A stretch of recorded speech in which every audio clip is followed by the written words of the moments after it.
Assalamualaikum warahmatullahi wabarakatuh. Di sini saya Fija Raudah dengan NIM 0301 202021,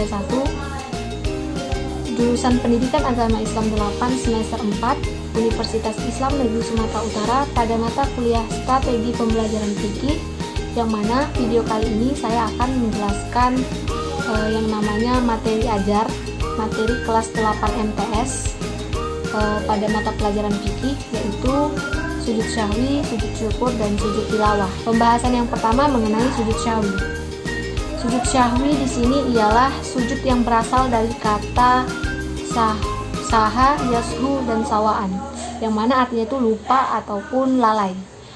Orang yang melaksanakan sujud syahwi ialah orang yang melaksanakan sujud sebanyak 2 kali, sebab seseorang itu meninggalkan yang namanya sunnah amat, kelebihan atau kekurangan jumlah rakaat, dan ragu dalam pengerjaan rakaat dalam sholatnya. Adapun waktu pelaksanaan dari sujud syahwi ini dilaksanakan setelah yang namanya tahiyat akhir, sebelum salam, dan ada hana malla yanabua, seorang melakukannya Allah setelah salam, tidak pernah tidur. Ada pembacaan dari sujud syahwi itu ialah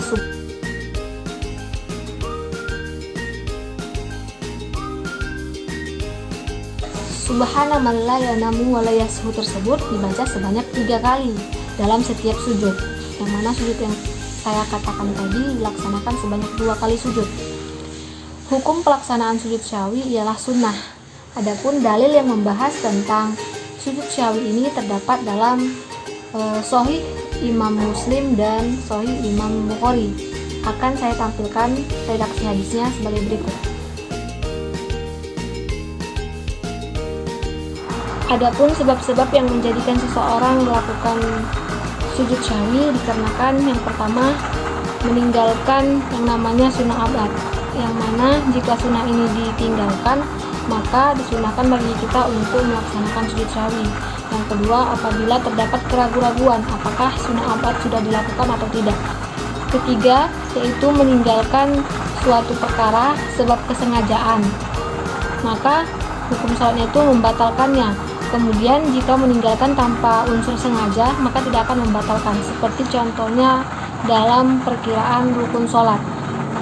Kemudian selanjutnya memindahkan rukun qauli kepada yang bukan tempatnya, seperti membaca surah Al-Fatihah pada saat ruku, padahal surah Al-Fatihah dibaca pada saat setelah takbiratul ihram. Namun seseorang membaca surah Al-Fatihah pada saat ruku, itu namanya memindahkan rukun qauli. Kemudian seseorang yang ragu-ragu dalam jumlah rakaat. Terkait kapan pelaksanaan yang sebetulnya untuk melaksanakan sujud syahwi, ada 2. Yang pertama, sebab lupa mengerjakan sunnah amat dan teringat sebelum salam. Kemudian ragu terhadap hitungan jumlah rakaat pada saat sholat yang dikerjakan. Dan sebab jika seseorang melaksanakan sujud syahwi pada saat setelah salam, itu dikarenakan yang pertama sebab terjadinya penambahan rakaat sholat, yang kedua terjadi penambahan gerakan sholat. Itulah seseorang yang mengerjakan sujud syahwi setelah bacaan ayat. Nah, untuk tata cara dari pengerjaan sujud syahwi ini akan saya dilanjut dengan sujud yang pertama dari sujud syahwi dengan bacaan Subhanallah la yanamu wa la yashu sebanyak 3 kali. Kemudian bangkit dari sujud tanpa membaca tasyahud.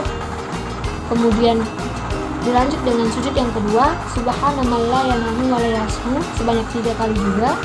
Kemudian bangkit dari sujud, kemudian langsung salam, karena sebelumnya sudah membaca tasyahud akhir, maka tidak perlu lagi lanjut salam. Kemudian tertib.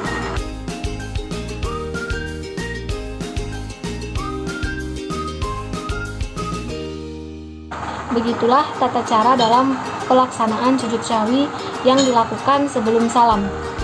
Untuk pelaksanaan sujud syahwi yang dilakukan setelah salam sebenarnya sama saja, namun ada perbedaan. Nah, setelah kita melaksanakan yang namanya bacaan tahiyat akhir dilanjut dengan salam, kita langsung melaksanakan sujud syahwi dengan membaca Subhanallah la yanamu wa la yashu sebanyak 3 kali.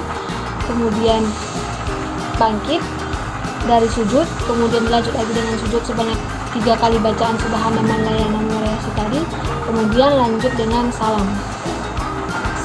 Seperti itu tata cara dalam pelaksanaannya. Adapun hikmah dari pelaksanaan yang namanya sujud syahwi ini, sama mengingatkan kepada kita bahwa manusia itu tempatnya salah dan lupa. Kemudian untuk menyadarkan kita akan kebesaran Allah dan keagungan Allah. Kemudian untuk menjauhkan diri kita dari yang namanya sifat sombong.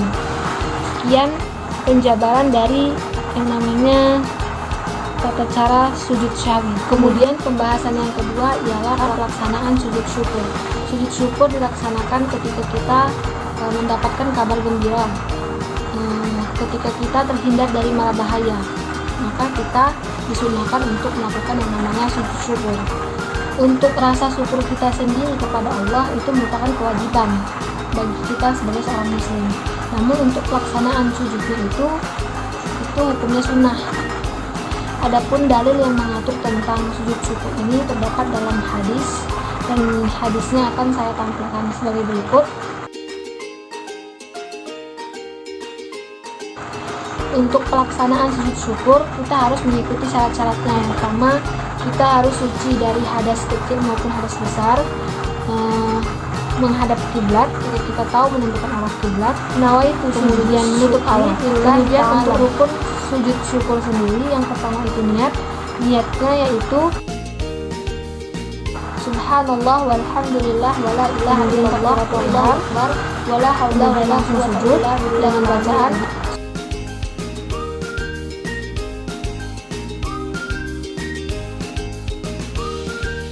kemudian duduk setelah sujud, kemudian salam, kemudian tertib. Adapun hikmah dari pelaksanaan sujud syukur yaitu untuk mengingatkan kita bentuk ucapan terima kasih kita kepada Allah karena telah diberikan nikmat kebahagiaan. Kemudian untuk menjauhkan diri kita dari sifat sombong.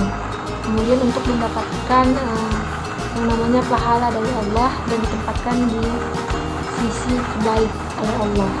Pembahasan ketiga yaitu mengenai sujud tilawah. Sujud tilawah ini adalah sujud yang dilakukan ketika kita mendengar ayat-ayat sajadah. Ayat sajadah terbagi menjadi 15. Berikut runtutannya.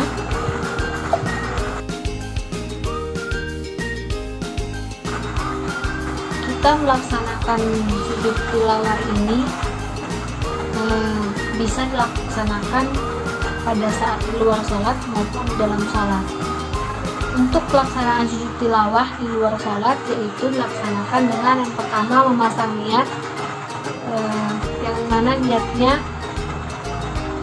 nawaitu sujud tilawati sunnatan lillahi ta'ala. Setelah kita memasang niat, maka kita mengangkat takbir untuk melaksanakan sujudnya dengan bacaan sujud sajadah wajhiyya lillazi khalaqahu wa saqqa sam'ahu wa basarahu bihaulihi wa quwwatihi fatabarakallahu ahsanul khaliqin. Kemudian bangkit dari sujud tanpa membaca bacaan tasyahud, kemudian salam, kemudian tertib. Untuk syarat dari pelaksanaan sujud tilawah ini yaitu melakukan dengan cara suci dari hadas maupun najis, kemudian menghadap kiblat, menutup aurat, dan melaksanakannya apabila mendengar atau membaca ayat-ayat sajadah. Hikmah dari pelaksanaan sujud tilawah yaitu dihindarkan dari godaan setan, lebih menghayati isi kandungan dari Al-Quran, mendekatkan diri kepada Allah, Zat yang Maha Pencipta, menghindarkan diri dari sifat sombong, menumbuhkan kesadaran akan kebesaran Allah, dan membuktikan ketaatan kita kepada Allah Subhanahu wa Ta'ala. Mungkin sekian pembahasan dari materi kelas 8, sujud syahwi, sujud syukur, dan sujud tilawah. Sekian dari saya pamit undur diri. Assalamualaikum warahmatullahi wabarakatuh.